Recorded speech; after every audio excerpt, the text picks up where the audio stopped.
Blizzard actually cares. All right. Because of that, I care.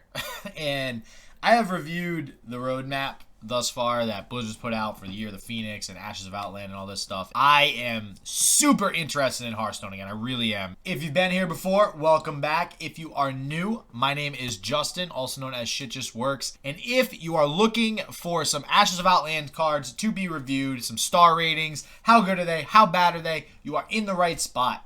Before we start, real quick, what are your initial thoughts on Ashes of Outland? Do you think it's going to be good, bad, or neutral for the overall game state? Definitely curious to hear what everybody thinks. So if you want to put that in the comments below, go for it. I'd be happy to conversate with you guys a little bit and see what everybody thinks about this. After you answer that question, don't forget to like this video. If you like it, smash that like button. And if you are new, go ahead and hit the subscribe button and turn on the bell if you want, so you can see any of the other reviews I'm going to be releasing over the next couple of weeks.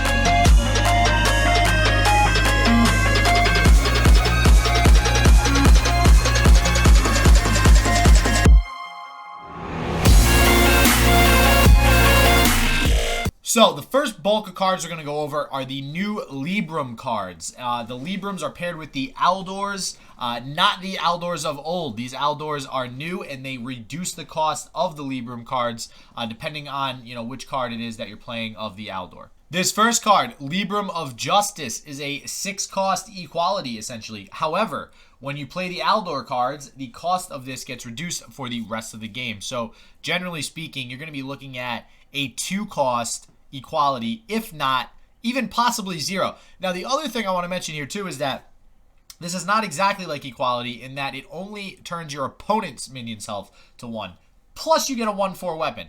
So in my eyes, this is much better than equality. I think this is going to be a great control tool for Paladin. I will also say too that a lot of times Paladin would use equality for some sort of OTK deck. This avoids that. I love where Blizzard is going with trying to create an identity for each individual class now. For example, Paladin has been doing a lot of mech aggro lately. I don't think Paladin as a class, as an identity, is really meant to do mech aggro. So a lot of what they're doing now with Paladin is high cost, big, powerful spells that, affect the board state and allow them to control the game while also fighting for the board. And I think that's the identity that they want for Paladin. So I love this card for that reason, more so than just it being good in general. But I do also think it is a great overall card for the Libram set. So we're going to give it a 4 out of 5. Next up is Libra of Wisdom. And I don't feel as great about this card. There are some cool interactions that you can do with getting this to cost 0 through the Aldors. And then kind of just playing a ton of these on your minions and constantly getting them back to your hand. You do have the legendary Lady Liadris, which I'm going to review in a second as well, which adds any of the spells that you've cast on any of your minions for the whole game into your hand. So when you're playing these and getting the death rattle, getting them back, playing them again, you could theoretically get a lot of these in your hand. You could see that as negative because they might clog up your hand from some of the better Libram cards. Again, you could have some pretty cool combos where you just hero power and you put a bunch of these on your hero power dude and you're good to go. Now you have like a 6/6 or something like that every single turn for free because you don't have to pay it, so they're always going to cost 0. So pretty cool interactions, but I don't think it's overall good, and I don't think it's going to go with the strategy that they're trying to push now for the identity of Paladin. So for now, we're going to give this a 2 out of 5. Here's one of the Aldors, Aldor Truthseeker, and this card is great. It basically has Druid of the Claw stats, and as a really weird fringe comparison, Second Rate Bruiser essentially has the same stats, but can potentially save you 2 mana if you play it when your opponent has minions on the field. Similarly, this card will save you mana during the later parts of the game, but it will definitely be way more than 2. So save 2 mana now, save 8 mana, 10 mana, throughout the whole entire game. I'll take the latter, even if you gotta wait a little bit. This sort of deck, your power spike's going to be later in the game anyways, so totally cool with that. And the fact that this has taunt, you're able to kind of stall out the game a little bit more. This card is also eerily similar to Shield of Galakron, which was a 4/5. You're actually getting 1 more health with this, in that it's basically just there to invest more into your late game strategy, stall out a little bit, and just take up board space that your opponent has to eat up with minions and whatnot. So this card is getting a 4 out of 5. I think it's great, especially for the Libram set. Gore Attendant, another way to reduce the cost of your Librams, and I do think this is good. This deck will probably need a lower costed unit to drop early in the game, so this does exactly that. It'll probably save you 3, 4, 5 mana over the course of the game, so overall it's pretty good. However, this is going to be entirely based on how good the Librams are. If there's a bunch more, 5-star Libram cards that come out, this will get incredibly better because you're going to want to reduce the cost of those 6, 7, 8, 9, 10 cost spells to be cheap. So for now, I'm going to give this a 3 out of 5. It's just okay, but keep an eye on this card. I think it will get better as time goes on. Libra of Hope is the power spell of Libram right now. This thing is great. This thing is great without the reduction. Not great. It's okay. It's properly costed for what it's doing. If you compare this to something like Obsidian Statue, which is also 9 cost, also taunt, it also heals you with the lifesteal. It's very similar in that sense. However, you have the Aldors. Now you're paying 6, 5, 4, 3 mana to play this, and oh wow, add Lady Liadris on top of that, and now you're playing 4 of these during the game for probably on average 5 mana. So you're spending 20 mana for 816. Was that 32 worth of stats with 4 divine shields and 32 health? That's pretty freaking good. So I think this is by far the best Libram card. This is what will turn it in the direction of control, and I'm very excited to try this out. This card gets a 5 out of 5. And last but not least, Lady Liadris.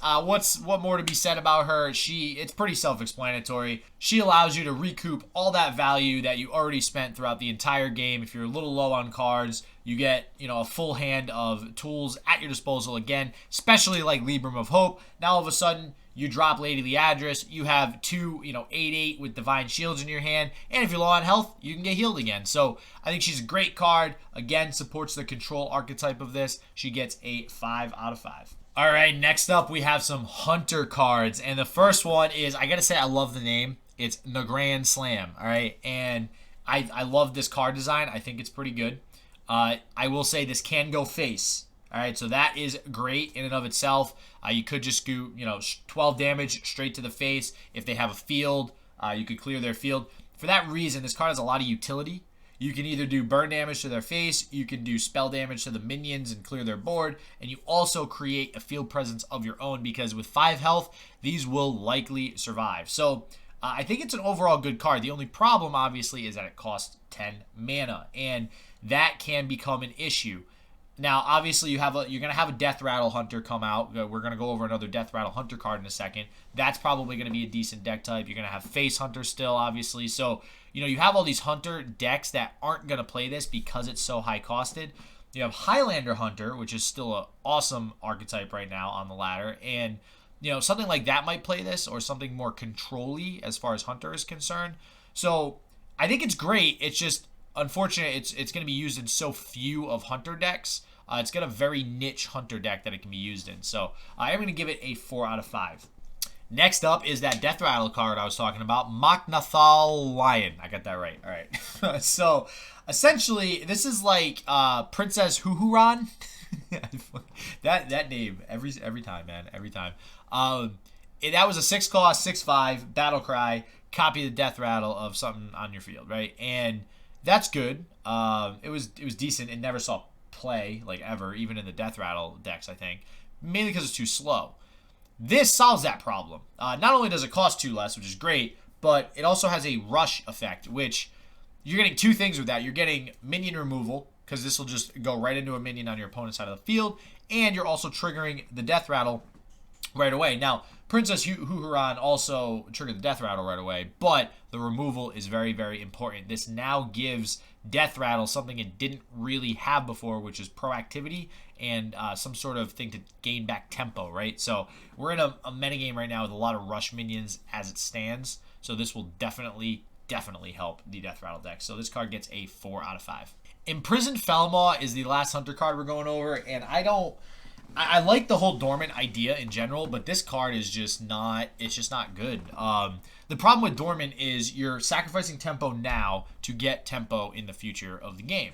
Now, the idea is that the tempo in the future far outweighs the tempo that you're losing in the beginning. This does not do that. If it was a 5/4 with Rush that awakened, I'd say maybe. yeah, it'd probably be okay. Problem is it randomly attacks something. So this could just dive bomb itself and into oblivion and die. This could attack something useless. This can attack face for you face hunter peeps out there, but I just think it's far too random to rely on. So this card is going to get a 2 out of 5. All right, next up we have some mage spells and mage cards. So we got Apexis Smuggler, which I do like. I like the overall card design. However, I don't know. It's going to be difficult to get off, right? I mean, the idea is you play this on turn 2, turn 3, you play a secret, you get a card. Problem is you play this on turn 2, your opponent will probably remove it with something. Then if, let's say, you play it on turn 5 or turn 8, right, where you know you can play 1 or 2 secrets and you'll definitely trigger the effect twice, that just seems too cumbersome for me. It just seems like a lot of investment for not a whole lot of gain. So I'm not sure how great this card actually is. I'm going to give it 3 out of 5 with it just being like okay. This could potentially do well in the future. You know, maybe they release a card that says all the secrets for the rest of the game cost 2 or cost 1, right? Then this might have some sort of playability. I don't know. It has a use. I just don't see it being used at all right now. But definitely keep an eye on this card. I think this could secretly end up becoming pretty good. Ha, see what I did there? Secretly. Apexis Blast is up next, and this is like a new archetype it looks like they're trying to do with no minions, which is interesting. I think that mage could definitely pull that off when it's a thing. Problem is, it ain't no thing right now. So this is essentially a Firelands portal for 2 less with the, you know, restriction of you can't play any minions. Great. I mean, that's an awesome effect in general, but there's not enough strong don't play minion cards yet to merit playing this card. So it's going to get a 2 out of 5. Once they make this deck a thing, once they make more cards like this, I think this will definitely be good as a much better Fireland portal. Keep an eye on this. Keep an eye on this deck type. Very excited to have this deck type be a thing in the future as well. Evocation. I definitely like the idea of this card. I don't really think it should have been legendary. Like, you know how legendaries tend to have a different power level than other cards, obviously because you can only play one of them as well. Maybe that's why they did that. Maybe they only need this to, or they can only have this be a one-of in decks, otherwise it might lead to some broken stuff. I don't know. I do think it's okay. I am going to give it a 4 out of 5.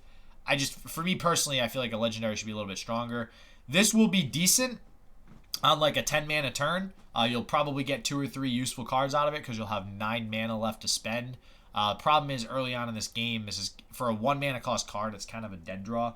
I wouldn't really recommend playing this until like turn 4 or 5. And then even then, you'll get all these cards off it. There's nothing saying they're going to be low costed. So, you know, it's just a very random-y card. I do like it. I do think it's good.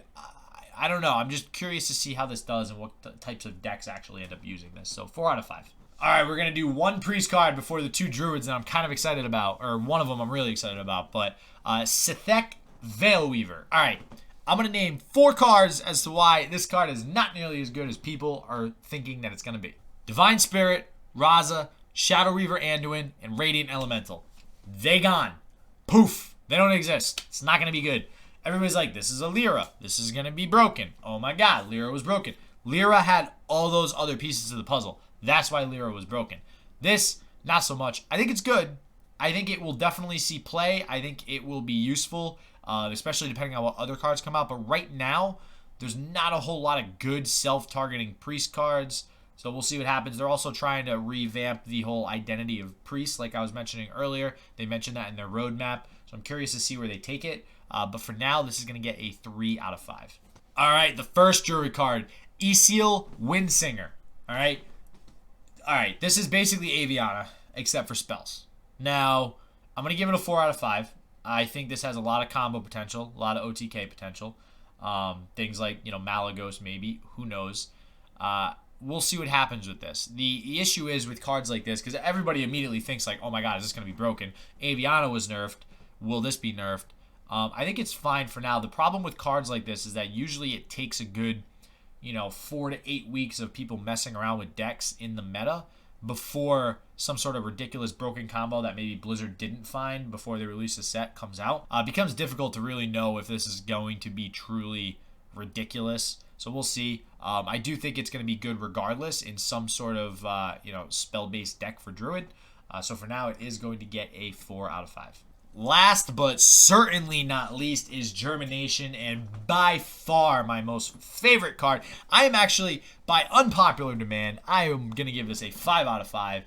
I mean, I'm probably biased because I love OTK and combo decks. First thing that comes to mind with this is OTK and combo decks.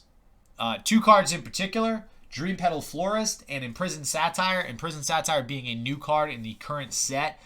So, I mean, imagine having 2 Dream Petal Forests on the field. You know, you reduce 2 cards in your hand by 7 cost. That's nuts, right? Now, the Imprisoned Satire. Not entirely sure how this works. So if anybody wants to comment below and let me know if you know for sure. I imagine this would interact with Imprisoned Satire similar to the Darkness. So the ruling on the Darkness is that if you summon it when it's out, the new summoned copy of it is dormant. And it does not shuffle the candles in. So really copying it becomes kind of pointless, right? Now, with this, because these automatically come out after 2 turns, summoning a dormant copy would not be bad. You could have this be summoned, pop down Germination, summon another copy that's dormant. You'll reduce, you'll get the mana reduction effect again. So that, I think, is a pretty nifty combo if that's how it works. I'm really hoping that's how it works. Because that will release a lot of cool and very fun and original deck ideas. So, also, Gonk the Raptor. I am determined to have Attack Druid be a thing. This could potentially enable that. I hope. I've wanted that to be a thing for so long. So many people have tried it. It's failed miserably. So we'll see. Maybe this will happen. Alright, everybody, that is it. Do not forget to like and subscribe if you did like the video. I will be doing the rest of the set for the next week or 2 alongside a bunch of other Legends of Runeterra content. A lot of other stuff coming down the pipe. Lots of content right now, being that I got plenty of time on my hands. So if you guys like what you saw, subscribe. Until next time, stay healthy, stay positive. I hope shit just works for you, and peace out.